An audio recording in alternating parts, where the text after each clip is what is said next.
A continuación realizaremos el modelo tornillo de apriete, el cual crearemos mediante operaciones de revolución saliente base. Sí que es cierto que según la imagen en un solo croquis se podría generar el contorno cerrado, el cual forma el volumen de esta pieza. Pero para reducir el tiempo de diseño y para reducir el flujo de errores, vamos a crear este modelo en dos operaciones.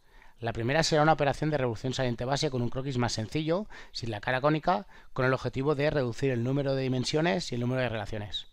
Y una vez tengamos el primer volumen sólido, crearemos una nueva operación de revolución, la cual estará fusionada sobre la existente y que permitirá crear esa cara cónica. Para proceder al diseño de la pieza, vamos a crear un nuevo fichero y sobre el plano alzado vamos a hacer el croquis que define la operación de revolución. El croquis que define la operación de revolución la crearemos mediante líneas continuas, las cuales formarán un contorno cerrado. Entre ellas dibujamos el contorno de la cabeza del tornillo, el vástago principal y el segundo vástago que aparece luego de cortar la pieza. Una vez tengamos el contorno cerrado, crearemos una línea externa, la cual la convertiremos a geometría constructiva, que nos permitirá ser reutilizada como eje de revolución y ser utilizada para las dimensiones de diámetro. Mediante cota inteligente crearemos una cota de distancia entre líneas, entre la continua y la discontinua, la cual formará la cota radial o la cota de diámetro. Cuando se cree la primera cota, aconsejamos modificar su valor de manera que el croquis va a quedar escalado. Y así las siguientes cotas se aproximarán a la realidad. En este caso tenemos diámetro del vástago 6 y diámetro interno de 4. Y luego crearemos las cotas de longitudes de vástago, ancho de la cabeza del tornillo y la operación de desbaste. Entre ellos la longitud de desbaste son 6, la longitud del vástago 53 y la anchura de la cabeza del tornillo son 8. Una vez tengamos el contorno cerrado, completamente definido, pasaremos a realizar la operación de revolución, que a partir de la línea de revolución que él detecta que sea la línea constructiva que hemos creado, creará material sólido, en este caso en una dirección, cerrando el volumen a 360 grados. Una vez tengamos la primera operación realizada y el primer volumen creado, podemos añadir material mediante la operación de revolución de saliente base. Sí que es cierto que vamos a utilizar aristas de la pieza para crear entidades de croquis. Cuando seleccionemos la operación revolución de saliente base, el software nos solicitará el plano para hacer el croquis nuevo. Sí que es cierto que intentamos siempre seleccionar caras planas del modelo para hacer los nuevos croquis, pero en este caso, sobre el perfil de la pieza no tenemos caras planas, por ello utilizaremos el plano de alzado. Sobre el plano de alzado crearemos el croquis que sea el contorno de esa cara cónica. Ciertamente, mediante líneas continuas podemos crear un contorno cerrado en forma de triángulo y luego crear relaciones de croquis entre las líneas horizontales y verticales sobre las aristas de la pieza. Pero existe el comando de croquis convertir entidades. Este comando lo que va a crear son entidades de croquis vinculadas a las aristas seleccionadas, de manera que cuando seleccionemos aristas del modelo y utilicemos convertir entidades, el comando va a convertir esas aristas en entidades de croquis. Y esas entidades de croquis van a estar vinculadas a las aristas del modelo.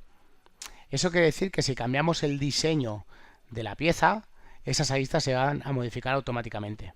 Y en consecuencia, las entidades de croquis convertidas también. ¿Cómo funciona convertir entidades? Cuando seleccionamos convertir entidades, nos solicita qué entidades queremos convertir. En este caso, seleccionamos la arista lineal del modelo y la arista circular, que son la proyección entre el plano de croquis y la cara cilíndrica, y cuando aceptamos, el software lo que ha creado son entidades de croquis vinculadas a esas aristas. De manera que si cambiamos el dimensionado del modelo, se modifica el tamaño, las aristas y en consecuencia estas entidades de croquis. Si nos fijamos, el croquis está completamente definido, porque el software ha creado unas relaciones de croquis que se llaman en aristas. De esta manera tenemos dos líneas de ese triángulo que forma la cara cónica completamente definida. Nos faltaría crear una tercera línea de manera manual, inclinada, sin relación horizontal ni vertical, y mediante recortar entidades de manera inteligente eliminaremos el sobrante y nos quedaremos con el croquis de forma triangular. A partir de este croquis vamos a crear el dimensionado, que nos permite marcar la distancia desde el extremo de la pieza al inicio de la cara cónica. Esto es un valor de 45 milímetros. Y posteriormente crearemos la cota de dimensionado angular. Para ello debemos crear una cota automática entre dos aristas no paralelas. Selecciono cota inteligente y en el paso de selección selecciono las dos aristas que no son paralelas y creo una cota angular. En este caso modificamos su valor a 15 grados. Sí que es cierto que el croquis queda completamente definido y no sería necesario crear esa línea constructiva para crear cotas de diámetro. Cuando utilicemos este croquis para la operación de revolución, si no hemos creado una línea constructiva, el software nos va a solicitar cuál es el eje de revolución.